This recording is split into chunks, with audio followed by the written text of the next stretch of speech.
Hi అండి, welcome to బావం recipes. ఇవాళ recipe దొండకాయ ఉల్లికారం అండి. ఎలా చేయాలో ప్రాసెస్ ఏంటో ఫుల్ వీడియోలోకి వెళ్ళి చూసేయండి.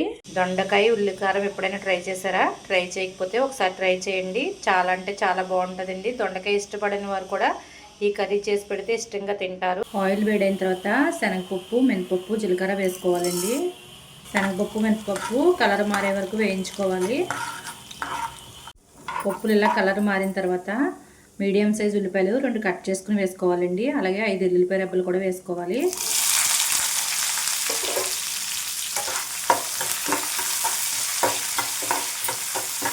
ఇందులోనే కొంచెం చింతపండు కూడా యాడ్ చేసుకోవాలండి.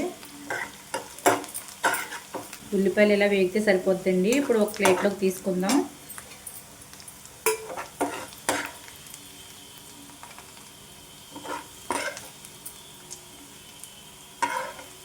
ఇలా ప్లేట్లోకి తీసుకున్న తర్వాత పూర్తిగా చల్లార్చుకోవాలండి. చల్లారే వరకు పక్కన పెట్టుకోండి. అదే ప్యాన్లో మరి కొంచెం ఆయిల్ వేసుకోవాలి.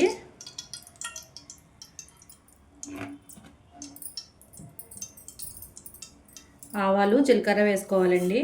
కరివేపాకు. ముందుగానే 1/2 కిలో దొండకాయలు తీసుకుని శుభ్రంగా వాష్ చేసుకున్న తర్వాత గుత్తి వంకాయకి ఎలా అయితే కట్ చేసుకుంటామో అలా కట్ చేసుకుని పెట్టుకోవాలండి. అలా కట్ చేసుకున్నవి కరివేపాకు వేగిన తర్వాత ఇందులో వేసుకోవాలి. దొండకాయలు ఇలా వేగుతున్నప్పుడే కొంచెం పసుపు, సాల్ట్ కూడా యాడ్ చేసుకోవాలి. ఒకసారి కలుపుకొని మూత పెట్టుకుని మగ్గించుకోవాలండి. ముందే వేయించి పెట్టుకున్న ఉల్లిపాయలు, పోపుల్ని ఇలా వేసుకున్న తర్వాత చిన్న అల్లం ముక్క కూడా వేసుకోవాలండి. అలాగే రుచికి సరిపడా ఉప్పు, 2 స్పూన్ కారం కూడా వేసుకోవాలి.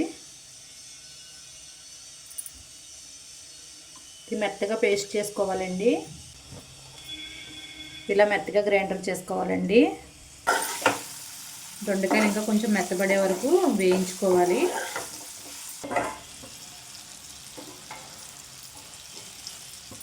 దొండకాయలు కొంచెం మెత్తబడాలండి. మళ్ళీ మూత పెట్టుకుని ఒక 5 నిమిషాలు మగ్గించుకోవాలి.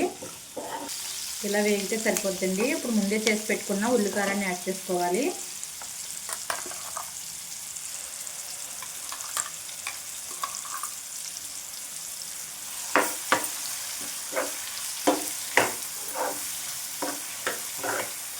ఇందులోనే కొంచెం గరం మసాలా యాడ్ చేసుకోవాలండి.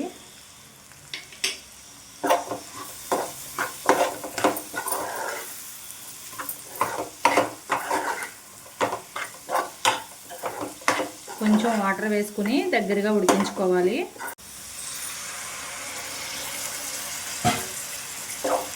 వాటర్ వేసుకున్న తర్వాత ఒకసారి కలుపుకొని మూత పెట్టుకుని దగ్గరగా ఉడికించుకోవాలండి.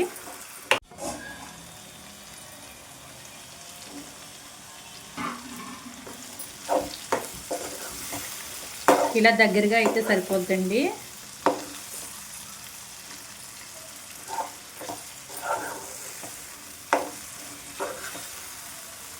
స్టవ్ ఆఫ్ చేసుకుందాం.